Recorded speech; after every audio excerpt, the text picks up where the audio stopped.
What's up? So, what we got going on here is we got a locked up motor, and I got some of that mystery oil in there. If you look right here, we got this. Yesterday this thing wouldn't move at all, and I had a lot of torque on it. And now we're moving about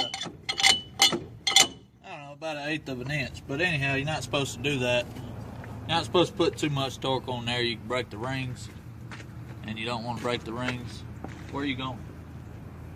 Where's that camera? I tell you what, it's got a mind of its own.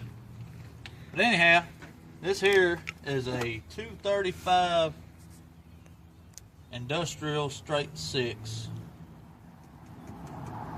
or it could be a 302 industrial straight 6. I don't know. It's one or the other. But we're just trying to see if we can get her unlocked, see if it's worth messing with, worth rebuilding or whatever. And I probably won't mess with this much longer because, like I said, need to let that stuff soak, let it do its job so you can do your job. But yeah, y'all let me know what you think. You think if you think I need to use this motor, or if I need to put a big block 454 in there. I got a buddy that's got one of them, so think about doing that. This here's a belt that come off of this 58 GMC 5-ton. You can tell that if this belt don't tell you this is an industrial motor, I don't know what will. This thing here, this is when they used to build vehicles. I mean, it's just a thick, heavy-duty belt, and all it's running is the fan and the generator. So that's from the factory. How many years ago is that? 58? How many years is that? I don't know. How old is this truck? 58? Anyways, it's like 50 years old or some shit. But we're fixing to go ahead and cut that firewall out of there. Cut these mounts out and get this motor up roughly where it needs to go. And then I'm going to take and cut this frame out. I'm going to get these springs out of here. I'm going to cut all this. I ain't going to waste my time trying to take the bolts out of it. But then I'm going to cut this frame.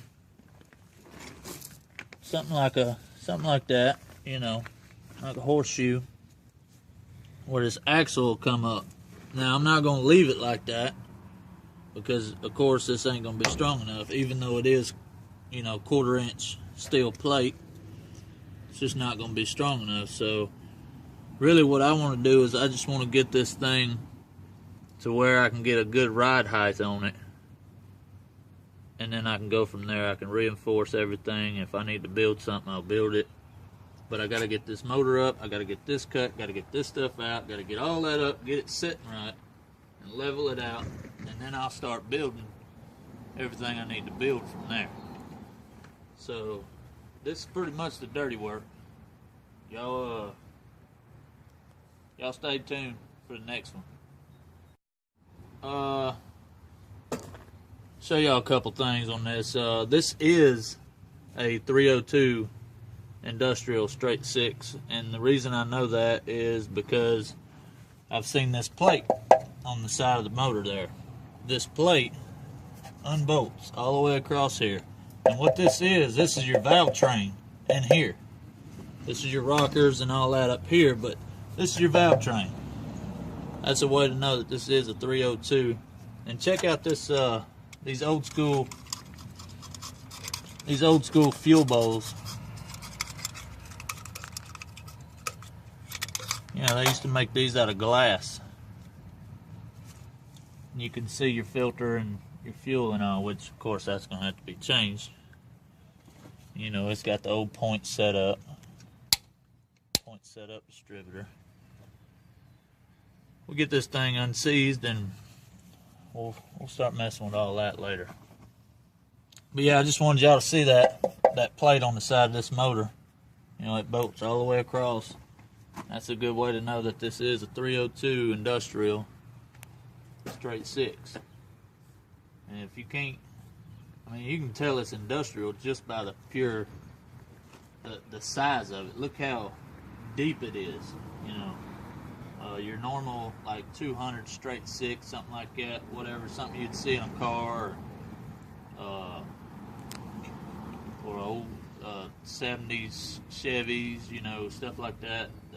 With 200 straight six, they're not near as deep as that motor is, which that's another thing that I think would look good with this being a rat rod. If I do just a cab and chassis setup, which I'll throw that cab back and throw this front axle forward, and this motor will be sitting up here, and it'll just look sick. You know, it'll look like a, you know, first glance, look like a big diesel or something like that sitting in there. Whatever. But, you know, we got to make up our minds and see what we got to do, and maybe y'all can send me some comments, tell me what you think about whether I need to keep a front clip on it or put the clip back on, and because I know it'll look good either way we go. I just can't make up my mind, but y'all let me know. Thanks for watching.